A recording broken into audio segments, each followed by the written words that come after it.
결국 우려하던 일이 터졌다. 이 말은 얼마 전 넷플릭스가 공개한 오리지널 시리즈 수리남을 두고 내려진 평가입니다.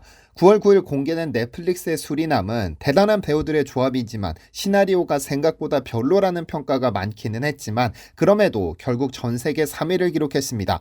그런데 차근차근 순위를 올라가며 인기를 끌던 수리남에 사고가 터지고 말았습니다. 수리남 정부가 한국 제작사를 상대로 법적 조치를 예고한 건데요. 무슨 일일까요?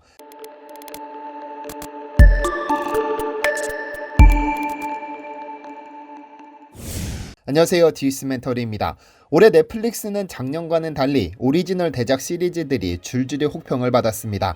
앞서 공개된 종이의 집, 카터, 서울 대작전 등이 생각보다 낮은 평점에 고전했습니다. 그러나 작년 오징어 게임이 추석을 앞두고 공개하면서 대박을 터뜨린 기억을 살려 같은 기간 수리남이라는 대작을 공개했는데요.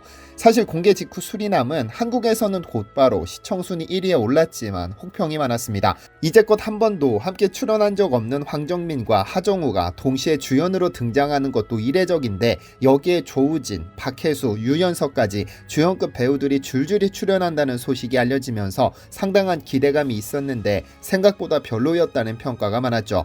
다만 개인적으로는 하루 저녁에 정주행했을 만큼 상당히 만족스러웠고 올해 넷플릭스 시리즈 중 블랙의 신부와 모범가족을 굉장히 재미있게 봤는데 수리남이 그중 으뜸이었습니다.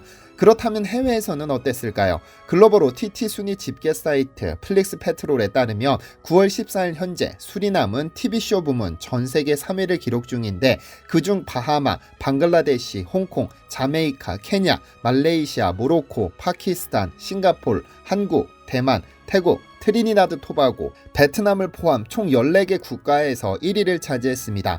또한 대부분 국가에서 상위권에 포진하고 있어 이 추세라면 세계 1위로 올라설 수도 있을 것으로 보이는데요. 그런데 드라마 제목으로 쓴 수리남이라는 국가가 한국 드라마 제작사를 상대로 법적 대응을 검토하겠다고 밝혔습니다.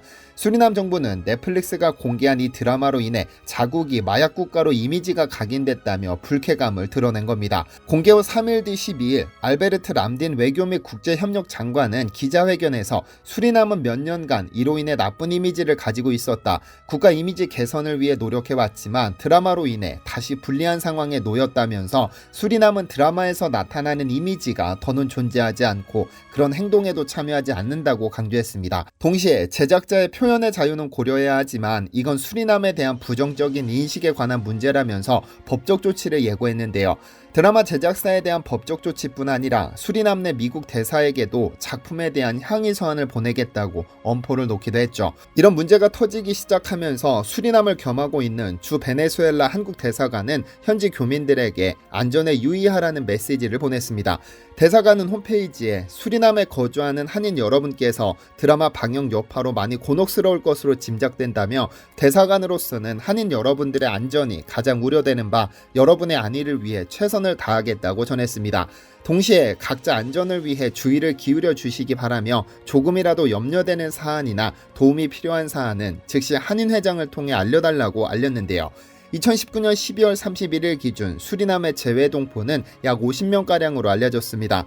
드라마의 실제 주인공 조봉행은 국정원과 협조한 한인의 활약으로 브라질에서 체포된 후 2011년 징역 10년, 벌금 1억을 선고받았는데 출소 후 현재는 다시 수리남에 거주 중인 것으로 알려졌는데요.